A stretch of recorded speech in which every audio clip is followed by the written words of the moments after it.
একই দিনে জাতীয় নির্বাচন এবং গণভোট আয়োজন ইসির জন্য চ্যালেঞ্জ হবে বলে মনে করছে কমনওয়েলথ।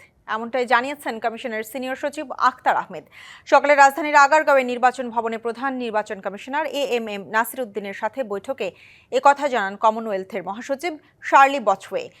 তবে ইসি এসব দায়িত্ব সুষ্ঠুভাবে পালন করবে বলে আশাবাদী তিনি। নির্বাচনের বিশ্বাসযোগ্যতা জরুরি বলেও মন্তব্য করে সংস্থাটি। এ সময় প্রবাসী ভোটিং নিয়ে ইসির উদ্যোগের প্রশংসা করে তারা।